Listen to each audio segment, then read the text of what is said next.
Hello అండి. మనం రకరకాల రోటీలు చేసుకుంటాము.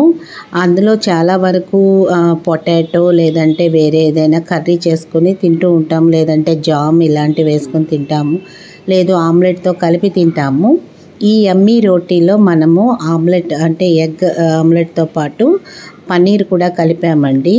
దీన్ని చేసే విధానం కూడా చాలా ఈజీ అండి. మామూలుగా మనం చపాతీకి కావాల్సిన అంటే మల్టీగ్రెయిన్ ఫ్లోర్ కానీ మామూలుగా గోధుమ పిండి కానీ కలుపుకోవాలి. కొద్దిగా పాలు కానీ లేదంటే పెరుగు కానీ కలిపితే కొద్దిగా మెత్తగా సాఫ్ట్గా వస్తుందండి రోటీ.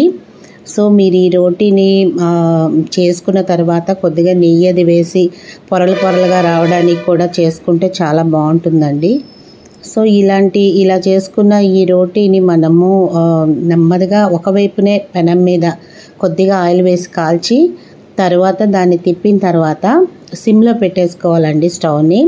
ఇంకా అక్కడి నుండి మనము కలుపుకున్న ఈ ఎగ్ ఈ మిక్స్ని కూడా దానిలో వేసుకుని దాని మీద అంతా పరిచేసి దాని మీద మనము ఈ పన్నీర్ తురుముని వేసుకోవాలండి. ఈ పన్నీర్ తురుముతో చాలా రుచిగా కమ్మగా ఉంటుంది. సో దీని మీద మనం తగినంత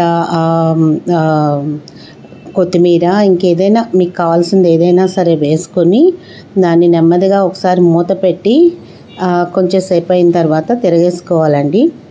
ఇలా తయారైన ఈ యమ్మీ రెడ్ ఈ రోటీ చాలా టేస్టీగా ఉండి పిల్లలు పెద్దలు అందరూ ఇష్టపడతారండి. మనము నైట్ టైం అన్నా లేదంటే బ్రేక్ఫాస్ట్ అయినా దేనికైనా చేసుకొని ఒక 2 చేసుకొని తింటే కడుపు కూడా నిండిపోతుందండి. ఎక్కువ ఆయిల్ కూడా వాడనవసరం లేదు. సో ఒకసారి ట్రై చేసి చూడండి.